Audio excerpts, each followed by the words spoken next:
pada komputer memiliki peranan yang sangat penting dalam mendukung kinerja perangkat keras, terutama dalam mengelola data dan instruksi yang digunakan oleh prosesor.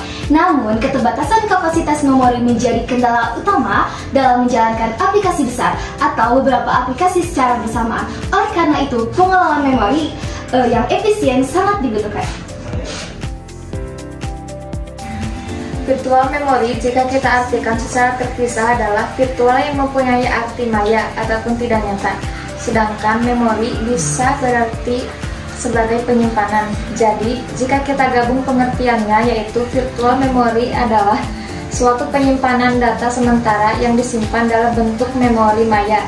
Memori virtual ini biasanya bisa berukuran beberapa kali lipat lebih besar dibandingkan dengan memori utama ataupun memori fisik.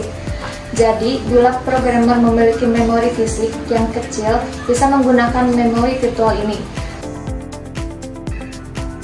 Virtual memory bekerja dengan cara memanfaatkan sebagian ruang penyimpanan pada hard disk atau SSD sebagai memori tambahan. Ada juga beberapa fungsi dari virtual memory. Yang pertama adalah memperluas kapasitas memori dengan menggunakan ruang disk sebagai tambahan RAM. Yang kedua adalah mendukung multitasking. Dengan virtual memory, sistem operasi dapat menjalankan beberapa program secara bersamaan, meskipun RAM terbatas. Hal ini dilakukan dengan mengalokasikan sebagian memori setiap program ke ruang virtual. Yang ketiga adalah melindungi dan mengisolasi proses. Virtual memory memberikan setiap program ruang memori yang terpisah, meningkatkan keamanan dan stabilitas sistem. Jika suatu program mengalami kerusakan atau crash, tidak akan langsung memengaruhi program yang lain. Yang keempat adalah melindungi dan mengisolasi memori setiap program. Dan yang terakhir, mengoptimalkan penggunaan RAM dengan mekanisme paging.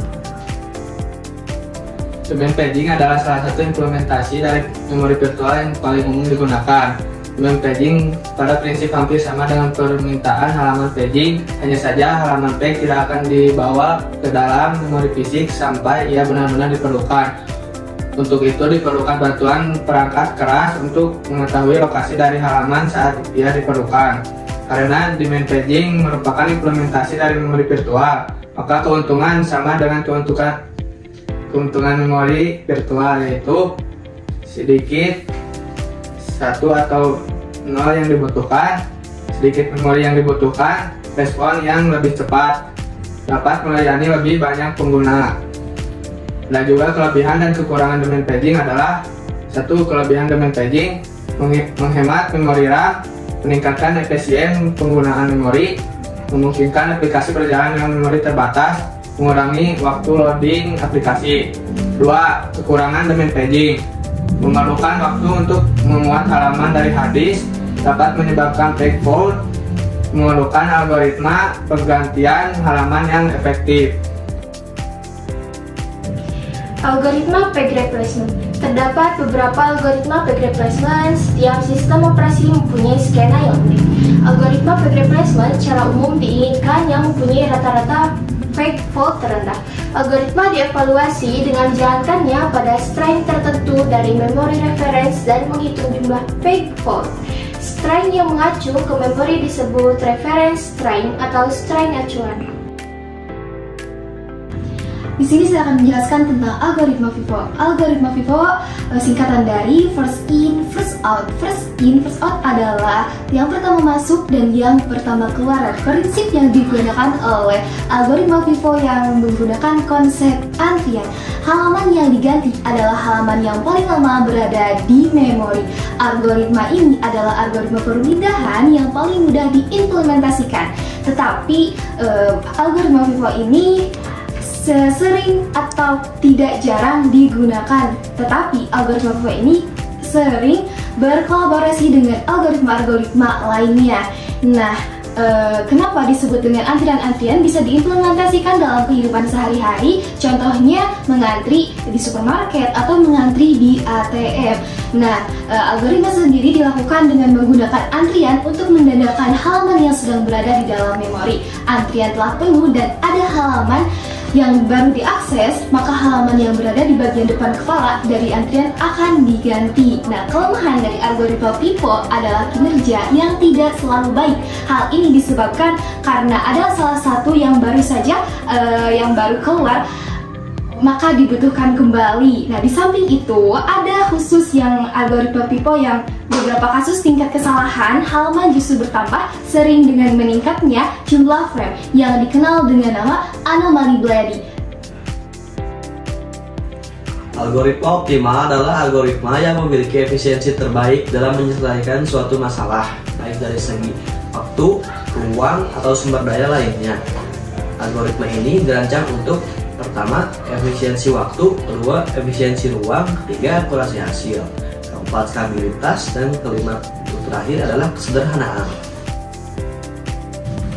Algoritma Least Recently Used adalah salah satu metode manajemen memori atau penggantian cache. Prinsip dasarnya adalah mengganti data yang paling lama tidak digunakan ketika ada permintaan data baru atau ruang penyimpanan penuh. Prinsip utama dari algoritma LRU adalah memprioritaskan data yang baru saja digunakan karena dianggap lebih mungkin diakses kembali dalam waktu dekat. Sementara data yang lama tidak digunakan memiliki kemungkinan lebih kecil untuk dibutuhkan dalam waktu dekat. Adapun kelebihan dan kelebihannya yaitu efisiensi kinerja optimal untuk pola akses prediktif, prinsip yang logis. Kurangannya, sistem overhead tidak efektif untuk pola akses acak. Alokasi frame berhubungan dengan mekanisme alokasi sejumlah memori bebas yang tetap di antara beberapa proses. Meskipun terdapat beberapa variasi pengalokasian frame bebas ke beberapa proses, tetapi strategi dasar jelas yaitu proses bisa dialokasi untuk sembarang frame bebas. Algoritma alokasi frame digunakan untuk menentukan beberapa banyak frame yang akan dialokasikan untuk setiap proses.